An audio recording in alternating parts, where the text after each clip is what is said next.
के पूजूंगा। लेकिन घटना ये हुई कि पूतना ने जब दूध पिलाया तो दोनों सिंहासन पूतना को दे दिए। ये सुखदेव जी ने सुना इस श्लोक में, तब घबरा गए। ऐसा भी कोई आदमी होता है? बड़े विचित्र है। जहर दिया, उसके बदले में आप किसी का निमंत्रण करें और जहर तो न डालें, जानबूझकर कुछ भी ना डालें, धोखे से कहीं एक मक्खी गिर जाए, खाएगा खाने वाला? आशीर्वाद देगा? न जाने कितनी कितनी श्रापें देगा, क्या क्या कहेगा कि उनको देखता नहीं है? देगा, वो भी आशीर्वाद देगा। क्या कहेगा? खुशी रहो जजमान तुम्हारी दोई फूटे, गिरो घोटन के बल दांत बत्ती सौ टूटे, घर में लगे आग डांग में भड़िया लूटे।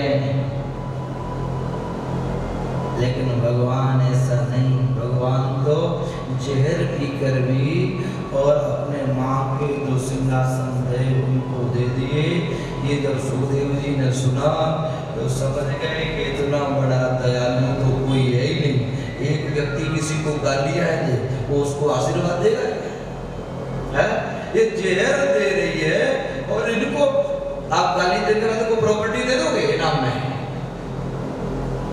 इसीलिए विनय पत्रिका में गोस्वामी तुलसीदास जी महाराज लिखते हैं,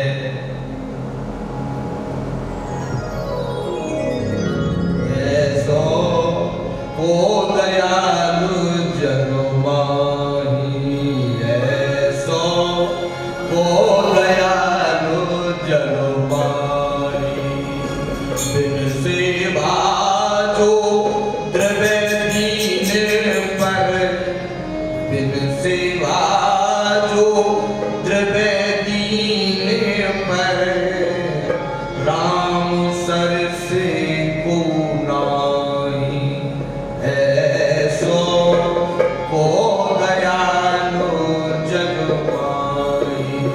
अर्थात भगवान के समान कोई दयालु हो सकता है?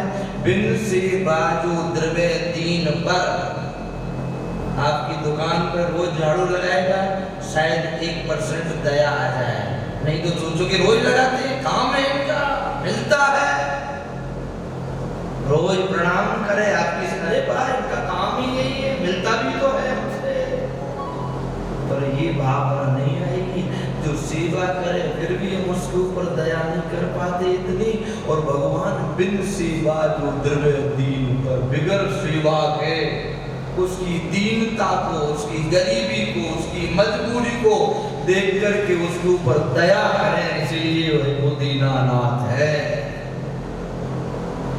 इसीलिए वो दीन दयालु है।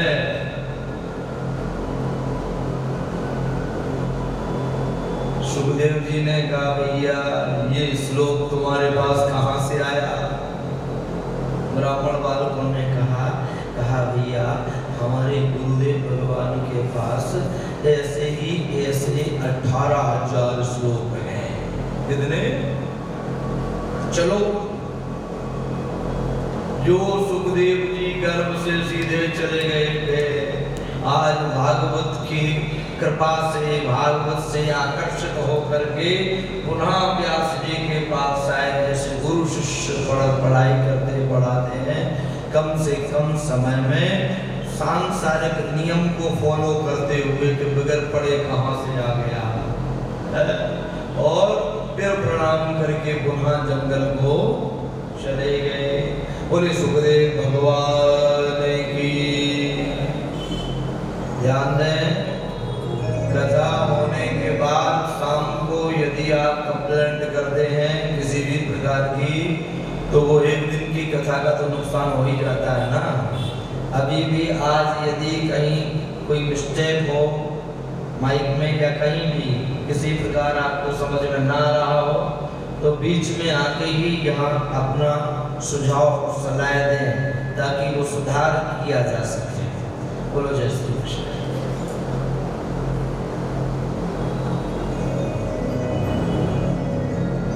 हे ऋषियों, इन्हीं सुखदेव भगवान ने राजा परीक्षित को सबसे पहले कथा सुनाई थी पृथ्वी पर। तब सौनकादिक ऋषियों ने कहा, गुरुदेव आपकी कथा विचित्र है, हमारी समझ में नहीं आती है। क्यों? बोले, 2-4 दुकानें किसी के पास में हो, 2-4 दुकान का सेठ हो, उसको ही कथा सुनने की फुर्सत नहीं मिलती। और आप क्या कह रहे हैं, सबसे पहले किसने सुनी थी पूरी है? राजा के पास कितना लोड होता है? आपके पास एक परिवार का है, 2 भाइयों तो अलग अलग परिवार बना दिए रहने लगे। इतने बड़े सम्राट जिनके ऊपर कितना, और उनको कथा सुनने की समय वाह। तब श्री सूत जी महाराज कहते, हे ऋषियों, बात महाभारत काल की है, जब महाभारत में सभी वीर गति को प्राप्त हो गए, तब उत्तरा की गर्भ पर अश्वत्थामा ने ब्रह्मास्त्र छोड़ दिया। भगवान ने एक रूप से तो बाहर खड़े हैं और अंगुष्ठ परमाण कहा, एक अंगूठी के बराबर वेश बना करके उत्तरा के गर्भ में गए और उस ब्रह्मास्त्र से रक्षा करी। ये सब किसी ने नहीं देखा, ये सब किसी ने, एक ही है जिसने देखा, उस एक ने देखा। कौन? उत्तरा की दादी सास है।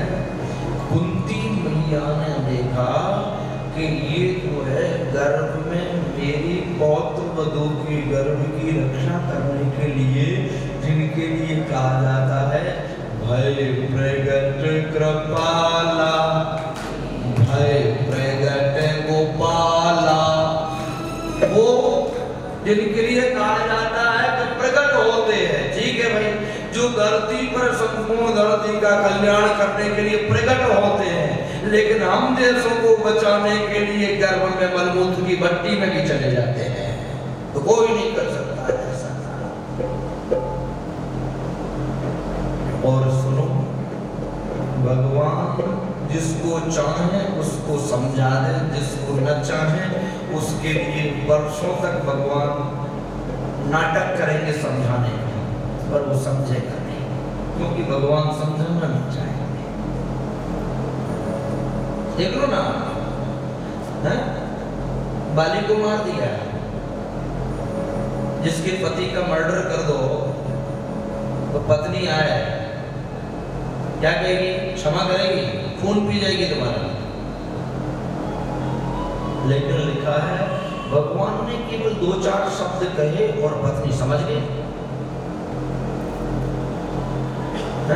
अज्ञान हर लिया, ज्ञान दे दिया तारा को 2 मिनट में, रोना बंद कर दिया, संस्कार को ठीक किया।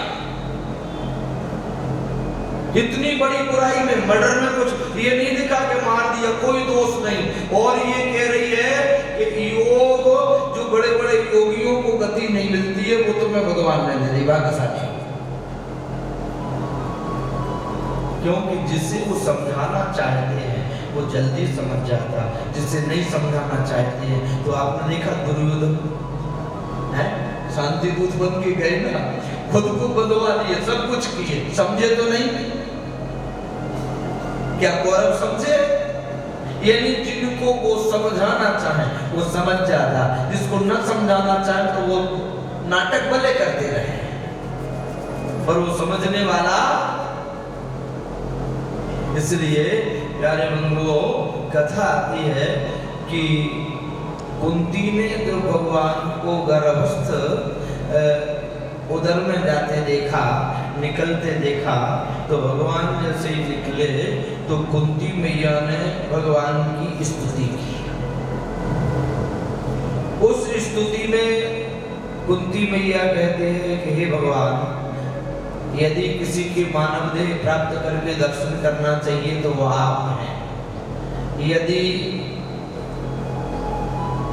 किसी की कथा सुनना चाहिए तो आप हैं, किसी को प्रणाम करना चाहिए तो आप हैं,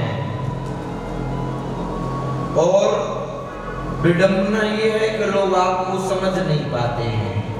मेरी भी जिंदगी निकल गई, मैं आज तक नहीं समझी कि आप भगवान हो। मैं जो है आज तक यही समझती रही कि मेरी भाभी के छोरा आप आते थे, मुझे बुआ जी कहते थे, धोख दे मैं आशीर्वाद दे दी। मुझे ये पता नहीं लगने दिया जीवन भर के आप भगवान हो। भगवान ने कहा बुआ जी क्या बोलते हो, अब मत बोलना। बुआ जी क्यों मजाक करती है? अरे भगवान तो मंदिर में है, हम लोग भगवान नहीं हो सकते हैं, हम तो आपके भतीजे हैं। बुआ जी कुंती ने कहा नहीं, तुमने बहुत दिन छला मुझे, आज नहीं छल सकते हो। और कुंती दौड़ पड़ी चरणों की तरफ और दौड़ती हुई क्या बोली पता है? गोविंद विषान महाग्नि पुरुषा ददर्शना दश सभाया वनवास गच्छता। कुंती कहती है भगवान जिस दिन मेरे बेटे भीम को मारने के लिए इन कौरवों ने लड्डू खिलाए थे, उसमें जहर भर दिया था। क्यों भाई ऐसा नहीं किया था?